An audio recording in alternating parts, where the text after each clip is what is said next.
With Halloween upon us, there's no better story than a ghost story. So in this week's Road Scholar, I am featuring some of the Tri-State's most haunted streets. During the day, Eden Park Drive takes you on a scenic trip through Cincinnati's beautiful Eden Park.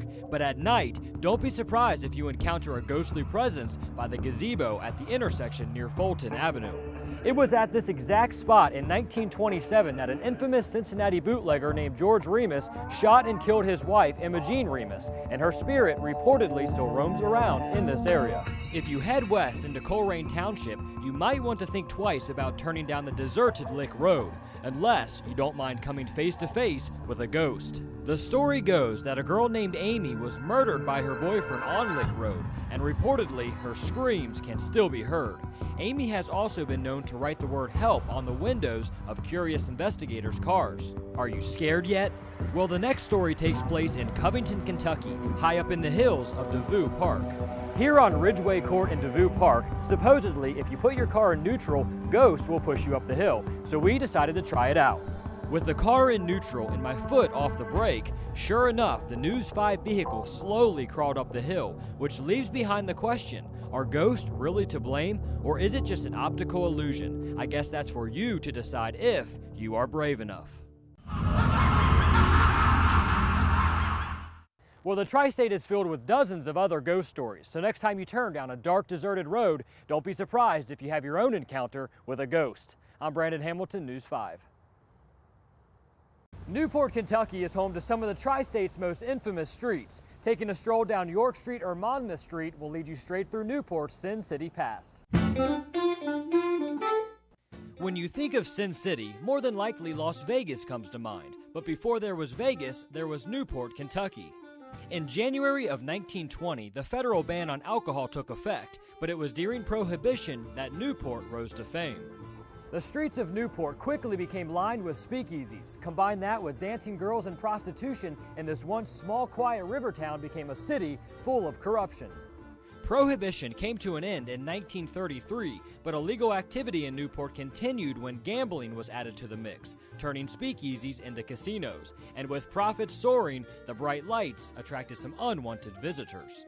A well-known group of gangsters known as the Cleveland Syndicate quickly moved in and took control of Newport using violence and scare tactics. Although the city was now filled with organized crime, the mob turned Newport into one of the premier entertainment destinations in the U.S. During the 1940s and 50s, it was common to see celebrities like Frank Sinatra, Dean Martin, and Jerry Lee Lewis walking the streets of Newport and performing at the local clubs. But after nearly 4 decades of success, the bright lights began to dim in Sin City as reform set in and the streets of Newport were cleaned up. The gangsters eventually left town and Newport suddenly turned quiet, but the city's history full of bright lights, gambling, and corruption will never be forgotten. Dozens of buildings still stand today, like the former Yorkshire Club on York Street and the former Glenn Schmidt Club on 5th, still holding the secrets to Newport's infamous past. I'm Brandon Hamilton, News 5. Fort Thomas Avenue runs through the rolling hills in Fort Thomas, Kentucky. It gets its name from a leading Civil War general and a local military fort. Born a Southerner, General George Henry Thomas decided to go against his family's beliefs and join the Union Army during the Civil War. Thomas was assigned to Kentucky, where he commanded a troop to the Union's first important victory at the Battle of Mill Springs. Over the course of America's bloodiest war, Thomas gained a reputation for being a fearless leader and a battle genius. After the war, General Thomas continued to command several military districts until his death in 1870, but a local military fort brought his name back to life. In 1887, the General-in-Chief of the U.S. Army, Philip Sheridan, surveyed a beautiful hilltop site overlooking the Ohio River with the thought of it being a perfect location for an army post. In this area, once known as the Highlands, Sheridan selected 111 acres to be the site of a new military fort that he would name in honor of his Civil War companion, General George Henry Thomas. Fort Thomas saw its first action in the late 1890s during the Spanish-American War, where it served as a mobilization point. But with thousands of soldiers contracting malaria while fighting, the entire fort was turned into a hospital to aid the sickened men. During World War I, Fort Thomas served as an important center for recruitment and induction before turning into a training facility during the 1930s. By the late 60s, military activity vanished, so the city of Fort Thomas purchased a portion of the facility and turned it into a recreational facility. History. From the still-standing armory building to the old mess hall, it's hard not to feel surrounded by the rich history while walking on the grounds of what was once Fort Thomas. I'm Brandon Hamilton, News 5. The Taylor-Southgate Bridge connects Newport to Cincinnati and gets its name from two prominent Northern Kentucky men. In 1792, James Taylor Jr., the son of a wealthy landowner, moved to Northern Kentucky and built a small log house that he named Bellevue, a name that still exists today. After a few years of clearing land, plotting roads, and developing his settlement, Taylor became the driving force behind the establishment of both Campbell County and Newport, Kentucky.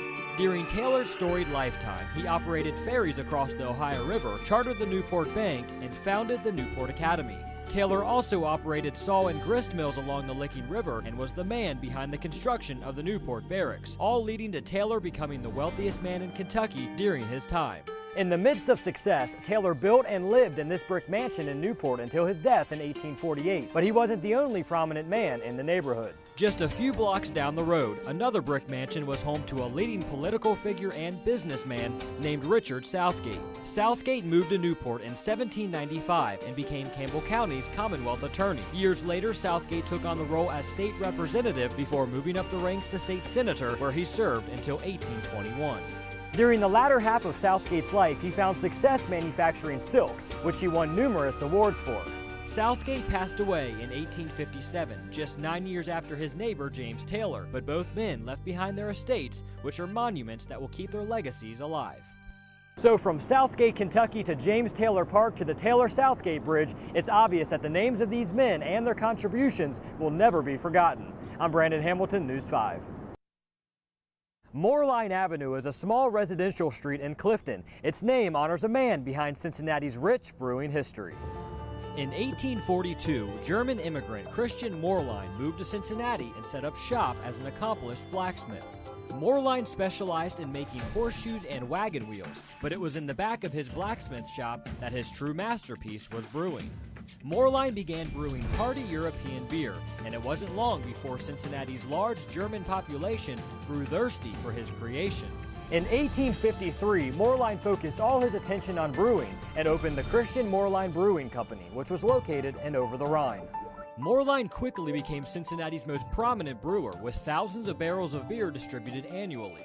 With its unique award-winning taste, Christian Moorline's beer not only became popular throughout the U.S., but also became the only beer in Cincinnati exported internationally.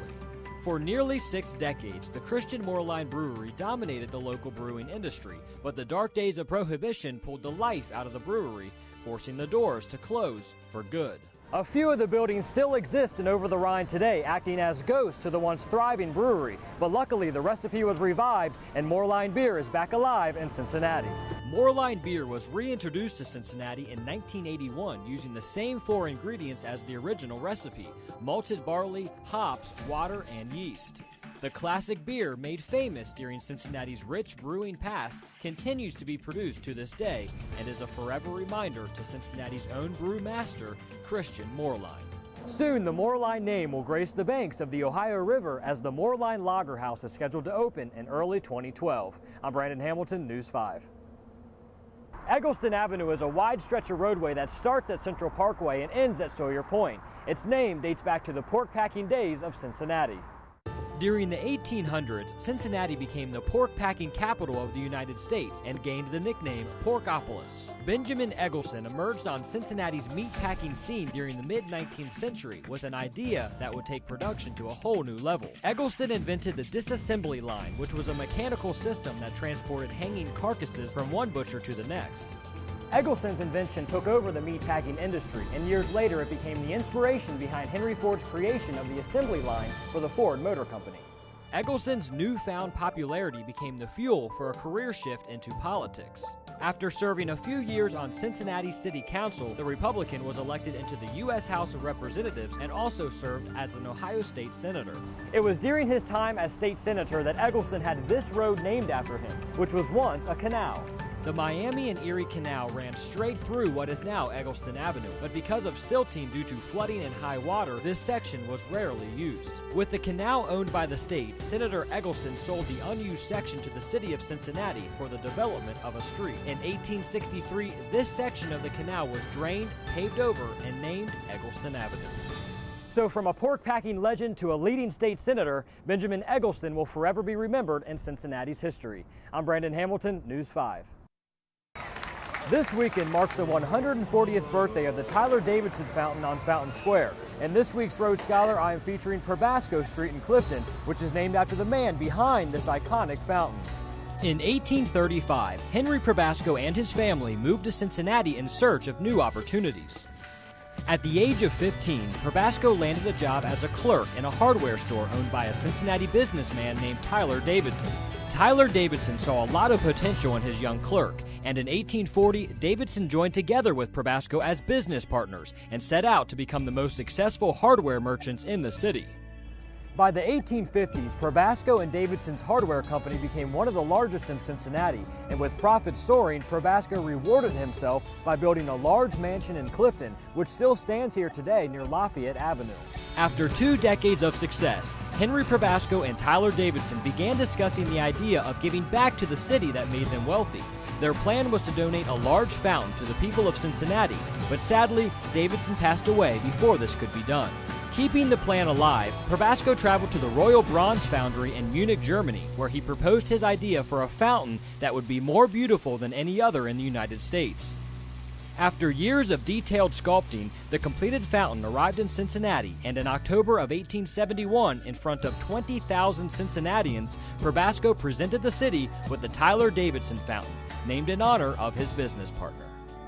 If you would like to celebrate the 140th birthday of the Tyler Davidson Fountain, come to Fountain Square on Friday, October 7th between 5 and 9 for live music and cake from Cervati's. The birthday party is free and open to the public. I'm Brandon Hamilton, News 5. Well, here's some bonus video for you about another contribution from Henry Probasco. In 1887, Henry donated another fountain to the city, this one right here off Clifton Avenue, and it was used as a drinking fountain. Near the top, there used to be a dipper that passers-by could use to drink water from the upper basin. From the lower basin, passers-by would allow their horses to drink from this basin here, and the lower basin near the very bottom was used for dogs if they were thirsty on their way home. Now, Henry Probasco himself stopped by this fountain many times on his way home to the mansion near Lafayette Avenue, and eventually he passed away in 1902 after a long life, but he is buried here in Cincinnati at Spring Grove Cemetery. Some call it the Suspension Bridge, others call it the Singing Bridge, but its official name is the John A. Roebling Suspension Bridge, named in honor of its designer. Everyone knows the Brooklyn Bridge, but did you know its precursor is right here in the tri-state? Few American cities can claim a historic landmark as distinctive as the John A. Roebling Suspension Bridge, which has been a symbol of our city since the 19th century. During the early 1800s, the tri-state was experiencing an economic boom and a river crossing was needed. Amos Schinkel, a prominent Covington businessman, provided the jumpstart to the city's bridge building plans. In need of an engineer, Schinkel reached out to John Roebling, who was quickly gaining a reputation as a bridge-building mastermind. Roebling studied bridge construction in Germany and brought his knowledge to the United States during the 1830s. After successfully building multiple suspension bridges through New York and Pennsylvania, Cincinnati officials knew Roebling was the man for the job. Roebling broke ground in 1856, starting with construction of the Covington Tower, followed soon after by the Cincinnati Tower. Construction didn't go as planned, though, as financial woes and the Civil War halted the project. In 1863, the unfinished skeleton of the suspension bridge overlooked a small pontoon bridge that Union troops built during the war. It quickly became obvious that a permanent structure was needed, and work finally resumed. Over the next few years, the bridge began to take shape, and construction was officially completed in 1867. So from the beautiful architecture to the unique humming sound, the John A. Roebling Bridge will forever remain a Cincinnati icon. If you'd like to learn more about John Roebling and the Suspension Bridge, you can do so at Roebling Fest, which takes place on June 25th in Covington. I'm Brandon Hamilton, News 5. Of 2008, the Cincinnati Reds honored Joe Nuxall by changing the 100 block of Main Street to Joe Nuxall Way as a way to honor the old left-hander's historic career. It's a very surreal thing to see your father's name on a street sign, and it meant the absolute world to him. Joe Nuxall was born and raised in Hamilton, Ohio, and was a three-sport athlete at Hamilton High School. While in high school, World War II was in full effect, resulting in the depletion of Major League Baseball's rosters as hundreds of players were drafted into the Army. In need of players, the Cincinnati Reds reached out to young Joe Nuxall, and on June 10th of 1944, he made his Major League debut at the age of 15. In the ninth inning when he came in, he was extremely nervous. I think almost to the point of throwing up. After pitching 2/3 of the inning, Nuxall allowed 5 runs on 2 hits, 5 walks, and 1 wild pitch. Dad didn't do so well, and he got yanked. They sent him back down to the minors, and then eventually he ended up back with the Reds in the majors. Nuxall returned to the Reds in 1952, launching a 16-year career. The two-time All-Star posted a career total of 135 wins before retiring in 1966. 1 year later, in 1967, the old left-hander jumped into the broadcast booth and became the Reds' radio announcer. He is most remembered for his trademark sign-off. For the last time, this is the old left-hander, rounding third and heading for home. After a 63-year association with the Reds, Joe Nuxall passed away in November of 2007, but his legacy will live on forever. Joe Nuxall is a member of the Cincinnati Reds Hall of Fame, and he'll always have a special place in Major League Baseball history as the youngest person to ever play the game. From Great American Ballpark, I'm Brandon Hamilton, News 5. Latonia Avenue is a small street in Latonia, Kentucky. It's a name once used by the most prominent people in this area. In the summer of 1829, Ralph Latone, a proprietor of a Cincinnati Western Museum, purchased 57 acres of land just south of Covington and made a remarkable discovery. Latone discovered multiple mineral springs on his new land and quickly took advantage of the opportunity. The mineral springs were located at the present site of where Madison Pike meets Highland Avenue, and it was here that Ralph Latone built the Latonia Springs Resort.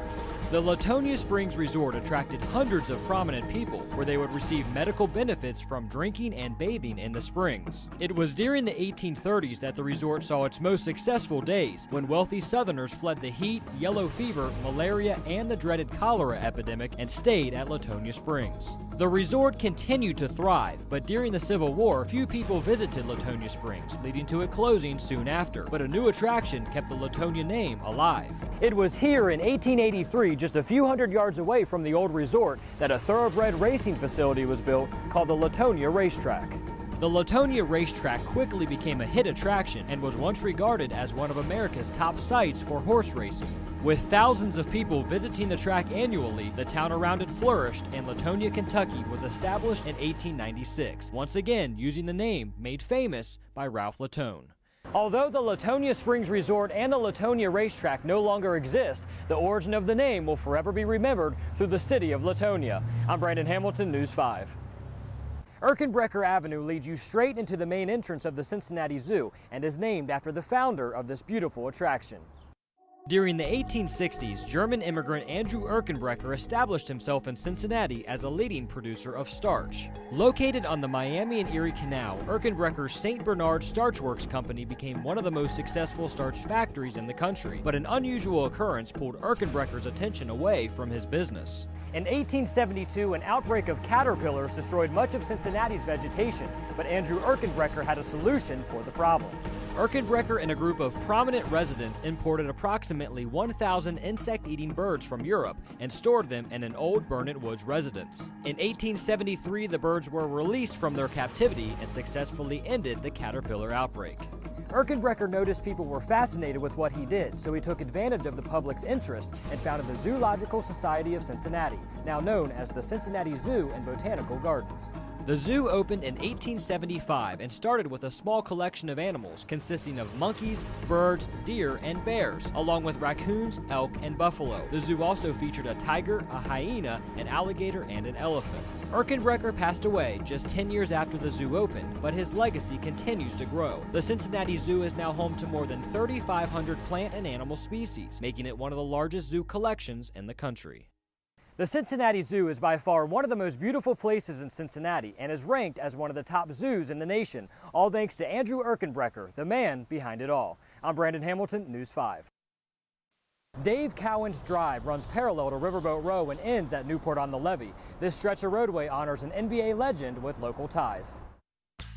Newport, Kentucky native Dave Cowens always had a knack on the hardwood, but it was during his senior year at Newport Central Catholic that his star began to shine. Cowens took the Thoroughbreds basketball team to the state tournament in 1966, averaging 13 points and 20 rebounds, stats that showed a bright future in basketball. After high school, Dave Cowens took his talents to Tallahassee, where he played for Florida State University. In 3 seasons at Florida State, Cowens averaged 19 points per game and pulled down 1,300 rebounds, solidifying himself as a dominant big man. NBA scouts drooled over Cowens' abilities below the basket, and during the 1970 draft, the former NCC Thoroughbred was selected 4th overall to the Boston Celtics. During his first year in the NBA, Cowens was named Rookie of the Year. A few years later, he was named MVP, 2 honors that gained him respect in the league. After a decade in the NBA, the 6-time All-Star racked up 13,000 points and 10,000 rebounds, giving him a first-class ticket to the Hall of Fame. Cowens retired as a player in 1983, but eventually returned to the league, serving 2 stints as an assistant coach and 2 as a head coach. Because of his work ethic, consistency, versatility, and energy, Dave Cowens will forever be remembered as one of the most respected centers in NBA history. Dave Cowens is proof that the Tri-State produces some pretty incredible athletes, just like me. I'm Brandon Hamilton, News 5. Mary Ingalls Highway, also known as Kentucky Route 8, follows the Ohio River through Campbell, Bracken, and Mason counties in Kentucky. Well, the story behind the name involves a heroic struggle for freedom. It was a warm Sunday in July of 1755, and 23-year-old Mary Ingalls was going about daily work on her family farm in Virginia. But it was no ordinary day. Shawnee Indians ambushed the farm, killing and capturing everyone in sight. Mary Ingalls was dragged hundreds of miles away to a Shawnee village on the banks of the Ohio and Scioto rivers near what is now Portsmouth, Ohio. During the month-long trek, Mary Ingalls memorized landmarks and kept a mental note about the river she followed, already planning her escape. Ingalls was soon moved to another Indian camp located at what is now Big Bone Lick State Park in Kentucky. It was an eerie place where fog cleared way to mastodon bones protruding from the swampy, sulfurous saltwater. The horrifying location gave Ingalls the immediate urge to escape. One early October morning in 1755, Mary Ingalls was foraging the woods for food and found herself in a perfect opportunity to sneak away. With only a tomahawk and tattered clothes, Ingalls disappeared into the forest and set out for what would be an 800-mile trek home. Mary Ingalls followed the Ohio River on her journey home, and the Mary Ingalls Highway was built right on top of her exact path. After 42 days, Ingalls finally arrived home with her body skeletal and her hair white despite her young age. She soon recovered and went on to live a long life before passing away in 1815. Although her visit to our area wasn't enjoyable, Mary Ingalls will forever be remembered as the first white woman to set foot on our tri-state soil. From the Boone County Library, I'm Brandon Hamilton, News 5. Observatory Avenue is a scenic stretch of roadway that runs through Hyde Park and ends here in Alt Park. It gets its name from one of America's first observatories here in Cincinnati. So we call ourselves the birthplace of American astronomy because we got everybody going. We got it started. During the early 1800s, the United States had a strong interest in astronomy, but lacked an organized observatory with a powerful telescope. It was Cincinnati College professor Ormsby McKnight Mitchell that took the first step forward when he conducted a series of public lectures on astronomy and shared his plan for an observatory. He must have been some dynamic speaker. He was like the Carl Sagan of the 1800s that really got people interested in astronomy. Mitchell's plan was to form the Cincinnati Astronomical Society, and after gaining the public's interest, 300 members were obtained and the society became official in 1842.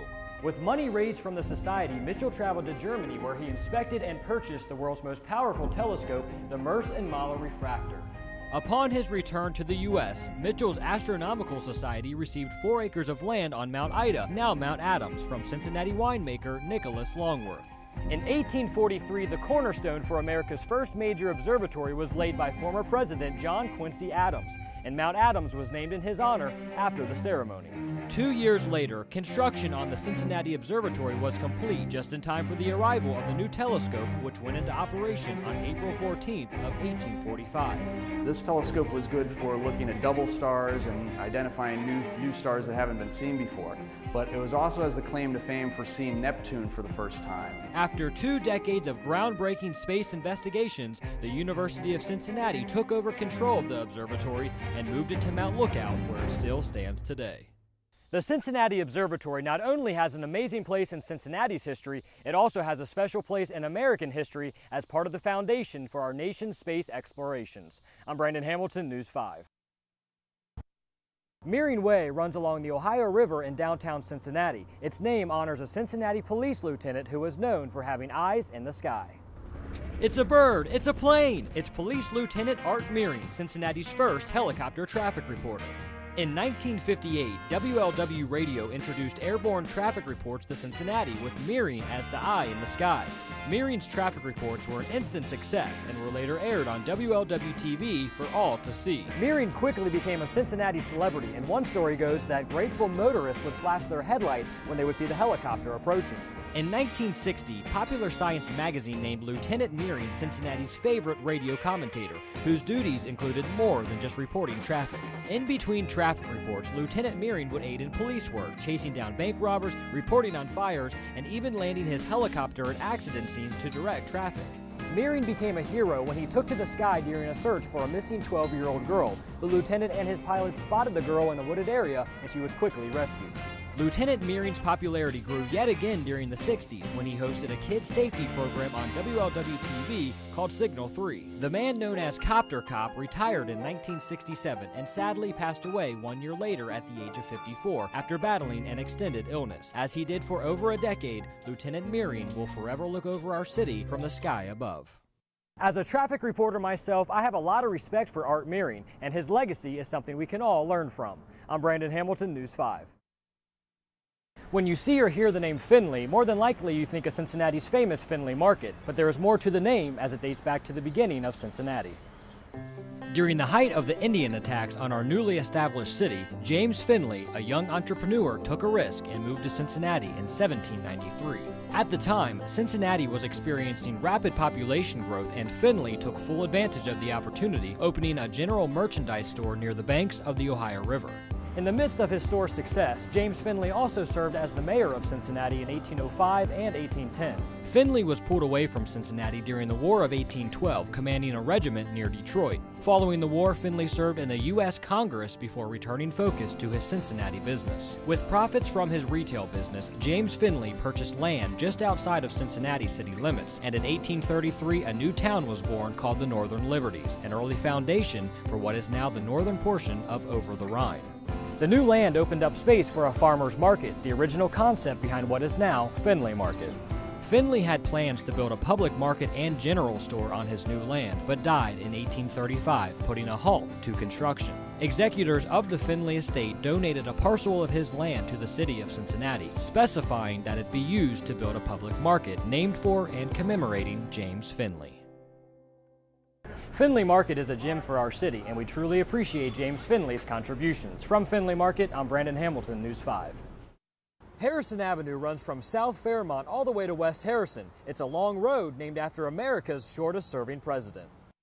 William Henry Harrison's storied life began on February 9th of 1773 in Berkeley, Virginia. With a father who signed the Declaration of Independence, Harrison grew up in a prominent family with high expectations that drove him to a successful career. In 1791, Harrison joined the Army and was sent to Cincinnati, where he eventually became captain and commander at Fort Washington, which was right here next to Lytle Park. Harrison's leadership during the Northwest Indian War sparked a career in politics. In 1798, President Adams appointed Harrison Secretary of the Northwest Territory, and 2 years later he was named governor of the Indiana Territory, where he served for 12 years. But it was during the War of 1812 that Harrison became a national hero when he defeated a British and Indian force at the Battle of Thames River, a move that took his political career to the next level. After the war, Harrison served in the U.S. House of Representatives and became an Ohio State Senator before retiring to his farm in North Bend, Ohio in 1829. While on his farm, Harrison became active in organizing the Whig Party in opposition to the Democratic Party. In 1840, the Whigs nominated Harrison for president, and at the age of 68, he won the election and became the 9th president of the United States. Upon his inaugural address in Washington, Harrison decided not to wear a hat or coat despite the freezing cold March weather. Days later, Harrison caught a cold, which turned into a severe case of pneumonia, and exactly 1 month after taking office, Harrison died on April 4th of 1841, becoming the shortest-serving U.S. president. William Henry Harrison was buried near his home in North Bend, Ohio, with a towering monument honoring his legendary life. He will forever have a special place in our tri-state and nation's history. I'm Brandon Hamilton, News 5. Buttermilk Pike is a heavily traveled roadway in northern Kentucky. The name dates back to the 19th century and literally has rich history. During the 1800s, the land now known as Crescent Springs and Villa Hills were home to a dozen family farms, but a select few specialized in dairy production. 3 dairy farms were located in what is now Villa Hills, and their former locations might surprise you. Today, this area is known as Amsterdam Village, but 150 years ago, it was home to the Echo Dairy Farm. A few hundred yards away, 2 more dairy farms were in operation, one located on the current grounds of Villa Madonna Academy, the other located in what is now the Tiers Landing subdivision. The local dairy farmers all used the same 1-lane dirt road to transport their milk. That dirt road was located underneath what is now Buttermilk Pike. The bumpy ride down the dirt road and the horse-drawn wagons became problematic during the summer months. As the milk bounced around in the hot, humid weather, it would thicken from all the churning. As a result, the milk turned into buttermilk. So after decades of dealing with this ongoing problem, locals decided to name the roadway Buttermilk Pike in light of the complicated times. Luckily, Buttermilk Pike is now smooth asphalt concrete, so no worries if you take a glass of milk on the go. I'm Brandon Hamilton, News 5. With Independence Day weekend upon us, it's the perfect time to look at Jefferson Avenue in Corryville, which honors the man behind the Declaration of Independence. During the second half of the 18th century, the American Revolution was in full effect when 13 colonies joined together to break free from the British Empire. It was American patriot Thomas Jefferson that played one of the most valuable roles during the war, not only fighting for freedom, but also serving in the First and Second Continental Congress. Members of the Second Continental Congress selected Thomas Jefferson to write the Declaration of Independence, which declared freedom from Great Britain. In the Declaration, Thomas Jefferson wrote arguably one of the most well-known sentences in U.S. history. We hold these truths to be self-evident, that all men are created equal, that they are endowed by their Creator with certain unalienable rights, that among these are life, liberty, and the pursuit of happiness. Independence from Great Britain was declared on July 4th of 1776 when Congress adopted the Declaration, but freedom wasn't officially granted until 1783 at the signing of the Treaty of Paris, which ended the American Revolution. During the next 30 years, Jefferson served as Secretary of the State under George Washington, became Vice President to John Adams, and served 2 terms as President. One of his major accomplishments was the Louisiana Purchase, which nearly doubled the size of the United States, but he will forever be remembered for declaring our freedom. So on Independence Day, not only should we celebrate our country's birthday, we should also honor the principal author of our freedom, Thomas Jefferson. I'm Brandon Hamilton, News 5. Montague Road and DeVue Park Road meet right in the heart of DeVue Park, both names of families with rich history on this land. Long before DeVue Park, a Covington pastor and Boys Academy teacher, Reverend William Montague, became one of the first settlers on the land. In 1833, Montague purchased 700 acres of land on the hilly terrain overlooking northern Kentucky and built a large house that was located on the present site of the DeVue Park Golf Course Clubhouse. 2 Montague generations used this land for farming, but in the early 1870s they fell into financial hardship and sold their homestead. William DeVue, a successful hat maker from Cincinnati, purchased the Montague estate in 1872 for $11,000, adding to his recently acquired land. DeVue moved his family to northern Kentucky during the 1860s and bought a federal-style farmhouse located just a few hundred yards from the Montagues' property.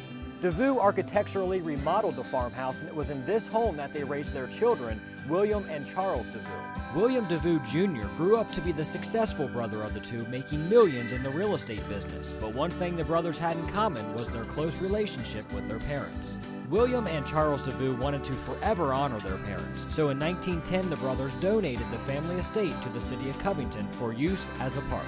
Charles DeVue continued to live in the family home and served as the park superintendent until his death in 1922. William DeVue Jr.'s death followed 15 years later, but to keep the family's name alive, William decided to leave the bulk of his money to DeVue Park in order to maintain his family's legacy. From the still-standing DeVue family home to the beautiful landscape in the park, it's obvious the DeVue family legacy will live on forever in DeVue Park. I'm Brandon Hamilton, News 5.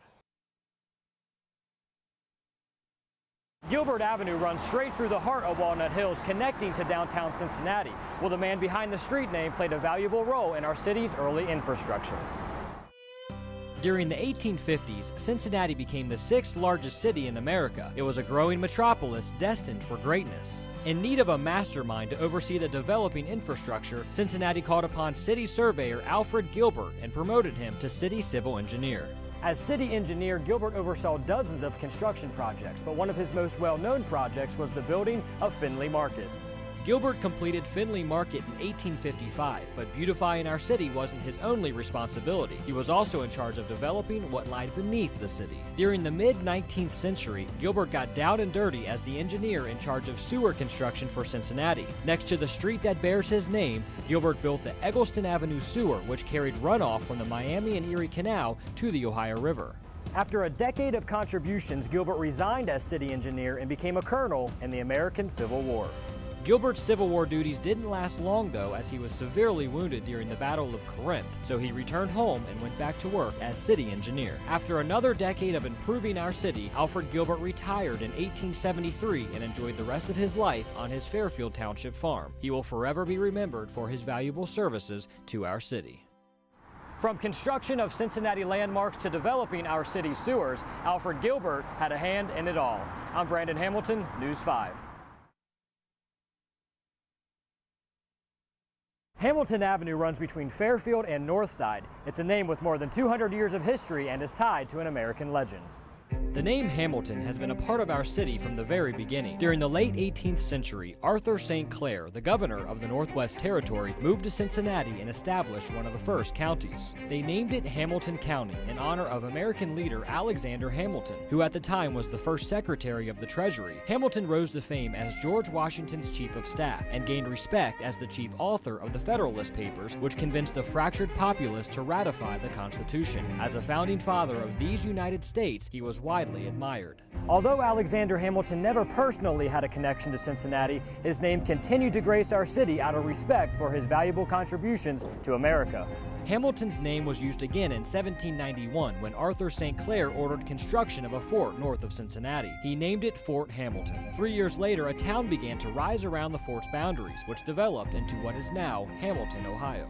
The use of Alexander's name didn't stop there. In 1830, construction began on a thoroughfare that would connect Cincinnati to the city of Hamilton. It was named Hamilton Avenue.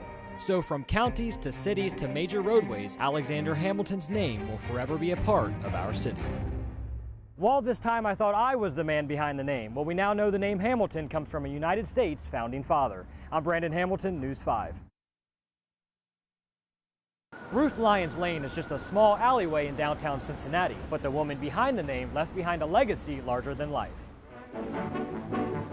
50 ladies came to town to see us, down to Cincinnati, town to see us. Decades before Oprah, a Cincinnati broadcast pioneer, Ruth Lyons, was captivating audiences with her genuine personality and ability to make people laugh. Let us entertain you. Let me make you smile. Ruth Lyons began her radio broadcasting career during the 1930s at Cincinnati's WKRC. Lyons' prestige grew during the Great Flood of 1937 when she broadcasted live and calmed viewers. And as we rode around in this boat, we rode over the tops of the street lamps.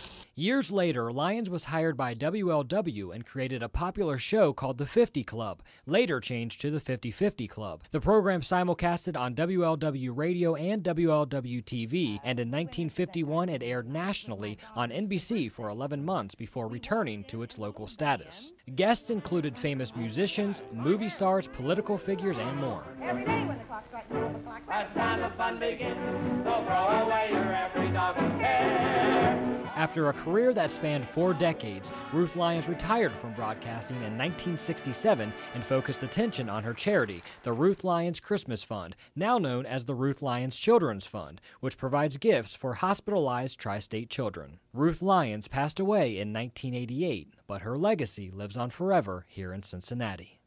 Ruth Lyons was a remarkable woman, and she will forever be remembered for her caring heart and as a premier broadcaster. From WLWT Studios, I'm Brandon Hamilton, News 5.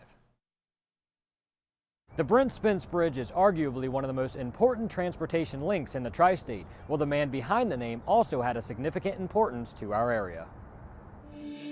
Some say great leaders are outgoing and good public speakers, while Newport, Kentucky native Brent Spence possessed neither of the two qualities but still excelled in his leadership roles. It was his quiet, impartial demeanor that earned him the trust of Republicans and Democrats alike.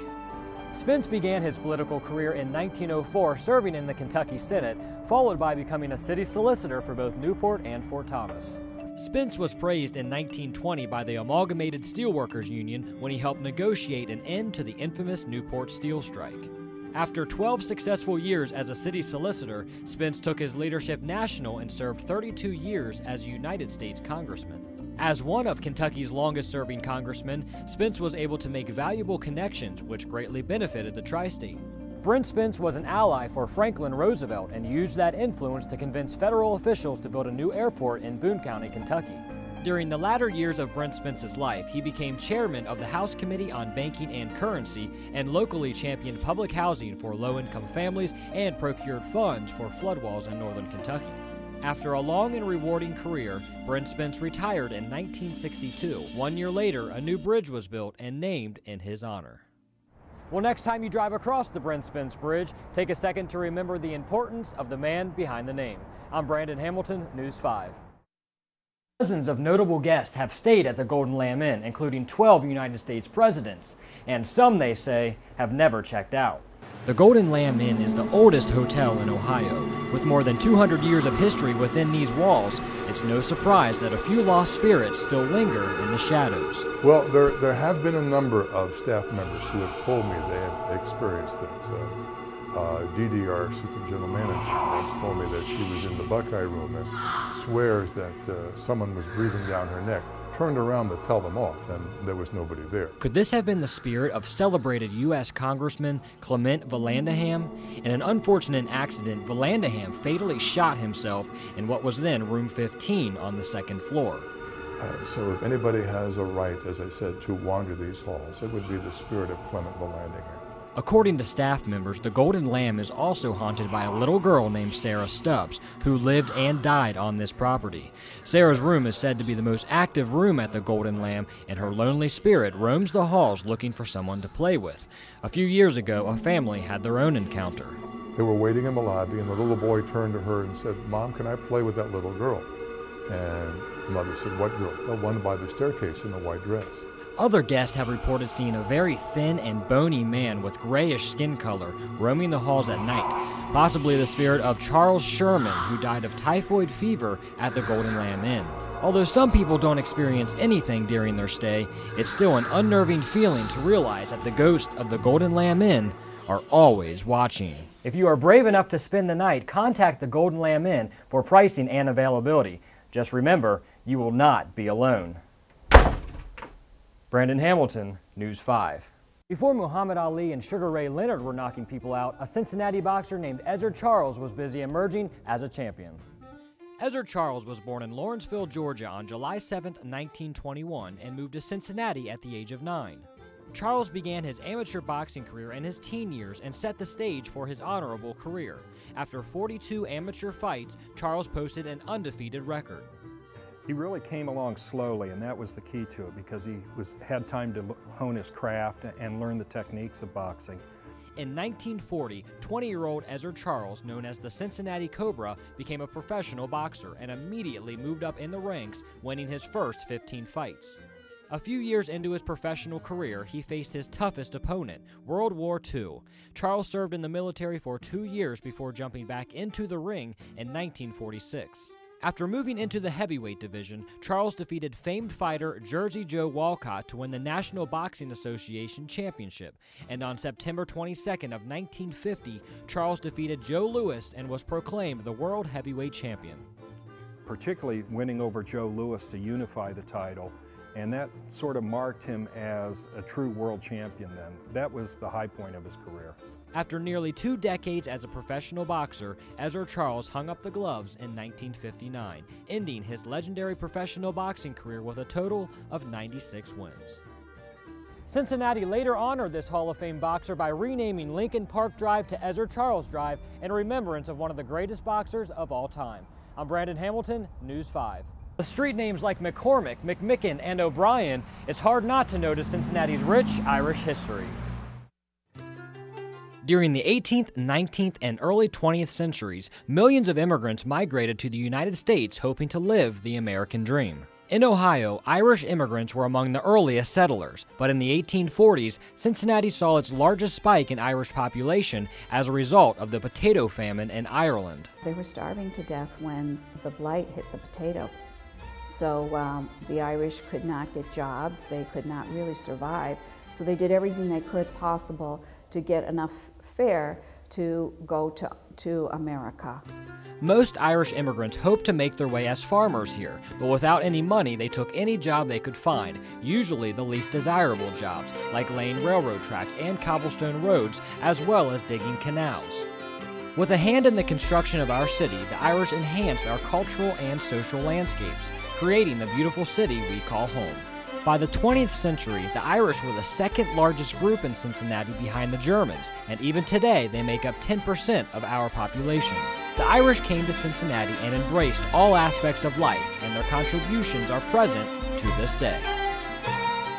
If you want to learn more about Cincinnati's Irish history, the Irish Heritage Center here in Columbia, Tusculum is a great place to start. I'm Brandon Hamilton, News 5.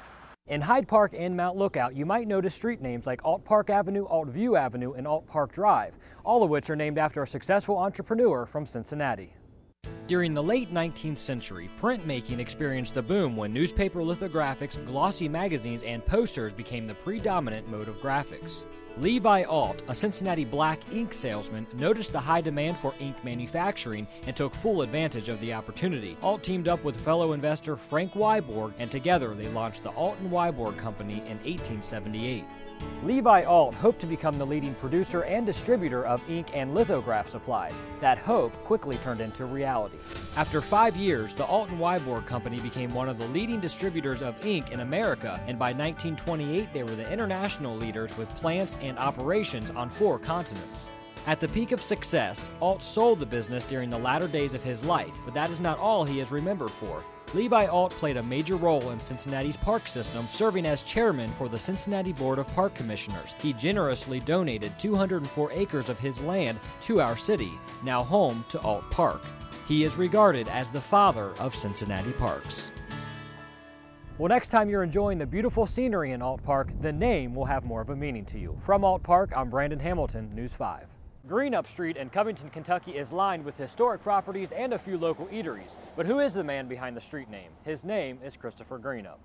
Christopher Greenup was born in Virginia in 1750. As a young adult, Greenup studied law and served in the Revolutionary War as a lieutenant before taking on the rank of colonel. Greenup's first connection to the Bluegrass State came in 1781 when he helped settle what is now Lincoln County, Kentucky, which back then was still a part of Virginia. Greenup was active in working to separate Kentucky from Virginia, and statehood for the Bluegrass State was declared in 1792.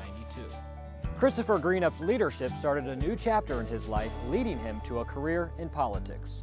Soon after Kentucky's admission to the Union, Greenup moved to Frankfort and became a member of the U.S. House of Representatives, where he served for 5 years. Greenup's connection to Kentucky grew stronger near the turn of the century, serving as a member of the Kentucky House of Representatives and as the clerk of the Kentucky State Senate. But his greatest achievement came in 1804 when he became the 3rd governor of Kentucky. During his tenure, Greenup helped charter one of the Commonwealth's first banks in Frankfort, Kentucky. Despite Greenup's popularity, much of his proposed agenda didn't pass, which included provisions to Kentucky's public education and reforms to the state's court and revenue systems. Following his tenure, Greenup returned to his roots in law before his death in 1818. Greenup County, Kentucky is named in his honor. Well, next time you're exploring the rich history or having a bite to eat on Greenup Street, you will be able to impress your friends with a history lesson about the man behind the name. I'm Brandon Hamilton, News 5. It takes quite a legacy to have a massive structure like this named in your honor. Daniel Carter Beard's legacy was larger than life, so there's no better way to honor this unique pioneer. Well, Dan Beard had a very accomplished life, Brandon. He was a writer, he was an illustrator, he wrote children's books. For his day, he was something of a rock star. Daniel Carter Beard was born in Cincinnati, Ohio on June 21, 1850. His family soon after moved into this home on East 3rd Street in Covington, Kentucky, located at the confluence of the Ohio and Licking River. It was during his explorations through these woods that sparked his interest in the outdoors. Beard began his early career as a civil engineer before quickly losing interest. In 1880, he enrolled in the Art Students League of New York. In need of financial support, Daniel Carter Beard became an author and illustrator of magazines and books, with more than 20 under his name. He was also a very gifted artist. In fact, he was Mark Twain's artist of choice when Mark Twain published Connecticut Yankee in King Arthur's Court. In 1905, he began a new career path which led to one of his biggest achievements. Beard took on the role as an editor for the children's sections of the wildlife periodical Recreation Magazine and Pictorial Review Magazine. This career led to his founding of two youth groups called the Sons of Daniel Boone and Boy Pioneers, basing them on the American frontier traditions. The popularity of his youth groups grew quickly, and in 1910, Beard became a founding father for the Boy Scouts of America. As Beard grew older, his achievements grew stronger, establishing the Distinguished Eagle Scout Award and becoming president of the Campfire Club of America. His involvement with the Boy Scouts came to an end upon his death on June 11, 1941, just shy of his 91st birthday, but his legacy will live on forever. Definitely an amazing legacy. So next time you drive across the Daniel Carter Beard Bridge, you'll have more appreciation for the man behind the name. I'm Brandon Hamilton, News 5. Fort Washington is a name that dates back to the beginning of Cincinnati. It was all a part of the building blocks used to establish our city. In 1788, three men purchased 800 acres of land along the Ohio River. A town was born, Losantaville, now known as Cincinnati. The town grew quickly and needed security. Under the command of United States Army General Josiah Harmar, a fort was constructed to protect the early settlements. Its name, Fort Washington, named in honor of who else? President George Washington. Placing Fort Washington here in Cincinnati provided security, attracted additional settlers. It also provided business opportunities. Fort Washington was located in present-day downtown Cincinnati. If you look at the present-day street grid, it was located roughly east of Broadway and between 3rd and 4th Streets. Fort Washington was roughly 200 feet per side, including the walls and blockhouses at the corners. So not huge by today's standards, but it was a very substantial, a large and substantial fort in that day. In December of 1789, General Josiah Harmar and 300 soldiers launched an expedition against the Native Americans in northwest Ohio. Then, in October of the following year, General Harmar's army was ambushed and defeated by Native Americans. The raids came very close to Cincinnati. In fact, one story goes that a blacksmith for Fort Washington was captured, stabbed, and scalped by the Indians near the present site of Music Hall. A peace treaty was finally signed August 3rd of 1795. Fort Washington continued to protect the city until 1803, when it was replaced by the Newport Barracks in Kentucky. In 1808, the abandoned Fort Washington was demolished and the land was converted into lots, streets, and avenues, the footprint of our developing city. Although Fort Washington no longer exists, this monument on Arch Street, just south of East 4th Street, stands on the former grounds as a reminder to the fort that once protected our city. I'm Brandon Hamilton, News 5. In the tri-state, the name Lytle might sound familiar to you. We have the Lytle Tunnels, Lytle Park, One Lytle Place, all of which are named after a prominent family from Cincinnati. Captain William Lytle came to Ohio in 1780 during the Revolutionary War. Although his stay was brief, the visit set the stage for his family's legacy here in Cincinnati. Captain Lytle's son, William Lytle II, moved to Cincinnati in 1808. As a land surveyor, Lytle accumulated a fortune and was a leading contributor to the founding of Cincinnati College, now known as the University of Cincinnati. The Lytle family legacy continued with William Lytle II's son, Robert Todd Lytle. Robert Todd was a U.S. congressman. He was a lawyer, and he was considered a rising star. Sadly, just when Robert Todd Lytle started making a name for himself, he lost his life to tuberculosis at the age of 35. Luckily, he had a son, William Haynes Lytle, who started a fourth generation of contributions to Cincinnati. He was a lawyer. He was with the state legislature. He went on to, he fought in the Mexican War, Lytle also fought in the American Civil War, moving up the ranks to become a brigadier general. At the Battle of Chickamauga, William Haynes Lytle was mortally wounded. He is buried at Spring Grove Cemetery with a towering monument honoring his heroic life. The Lytle family estate, which stood at the present site of Lytle Park, was demolished during construction of the Lytle tunnels. That area of our city is now dedicated to the Lytle legacy. William Haynes Lytle never married, therefore he left no direct descendants behind, but the Lytle name will live on forever in Cincinnati. From Spring Grove Cemetery, I'm Brandon Hamilton, News 5. Pig is right around the corner, and Eden Park Drive is a scenic stretch on the course that takes you through Cincinnati's beautiful Eden Park. Where the name Eden comes from might surprise you. During the early years of Cincinnati, the hilly terrain now known as Mount Adams was considered inaccessible and was ignored for nearly 4 decades. Nicholas Longworth, a distinguished Cincinnati citizen and winemaker, saw potential in the beautiful landscape and purchased large tracts of land on the hill. With the new land, Longworth established a lush grape vineyard and named it the Garden of Eden. The Garden of Eden was located right in the heart of what is now Eden Park, and it helped Longworth become one of the leading distributors of wine in the nation. The vineyard thrived with Catawba grapes, in which Longworth used to produce a popular champagne known as Golden Wedding. Roughly 100,000 bottles were sold a year. A famous poet, Henry Wadsworth Longfellow, heard about the Garden of Eden and was inspired to write a poem after tasting Longworth's champagne. In the poem, Wadsworth refers to Cincinnati as a queen, and some say our nickname, the Queen City, comes from this poem.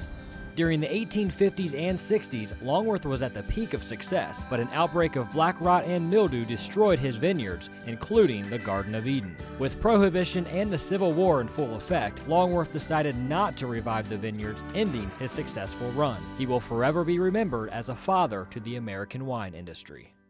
Well, the Longworth family eventually donated the Garden of Eden to the city of Cincinnati, now home to Eden Park. You all know how frustrating it is when we get lost or are given wrong directions. Well, forget MapQuest, WLWT.com will get you there on time.